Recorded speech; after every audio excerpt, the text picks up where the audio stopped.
చిరంజీవి రాజకీయాలను పక్కనబెట్టి దాదాపు దశాబ్దం తర్వాత సినిమా తీసి తనలో యాక్టింగ్ పవర్ తగ్గలేదని నిరూపించుకున్న రాజకీయంగా ఆయన అసమర్థతను ఎవరో ఒకరు ప్రశ్నిస్తూనే ఉన్నారు. పాపం ఆయనకు రాజకీయ జీవితం ఒక మచ్చగా మిగిలిపోయింది.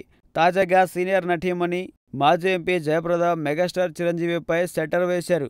రజనీకాంత్ రాజకీయ ప్రవేశంపై మాట్లాడుతూ చిరంజీవి ప్రస్తావన తీసుకొచ్చారామె. రాజకీయాల్లోకి వస్తే రా కానీ చిరంజీవిలా కావద్దు అని రజనీకాంత్కు ఒక సలహా ఇచ్చారు జయప్రద. ఒక తమిళ టీవీకి ఇచ్చిన ఇంటర్వ్యూలో ఆమె ఈ వ్యాఖ్యానాలు చేశారు. అటు రజనీకాంత్తో పాటు ఇటు చిరంజీవితో సినిమాలు చేసిన నటీమణి జయప్రద.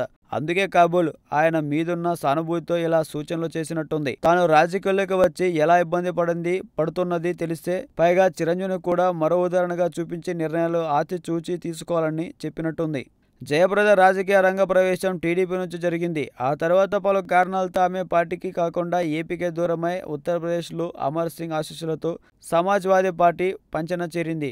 తర్వాత ఎస్పీ నుండి సస్పెండ్ అయ్యి ప్రస్తుతం రాజకీయంగా ఊగిసలాడే స్థితిలో ఉంది. స్నేహితుడు అమర్ సింగ్ రాజకీయంగా ఎటు కాని పరిస్థితిలో ఉండటంతో జయప్రద పరిస్థితి కూడా దాదాపు అలాగే ఉంది. తమిళ టీవీ ఇంటర్వ్యూలో తన సమకాలిక స్టార్ హీరోలతో రాజకీయ పయనాల గురించి జయప్రద కామెంట్లు చేసింది. ఈ వీడియో మీకు నచ్చినట్లయితే సబ్స్క్రైబ్ చేయండి. ఫిలిమి స్టార్స్ బోలెడంత న్యూస్ బోల్డ్గా.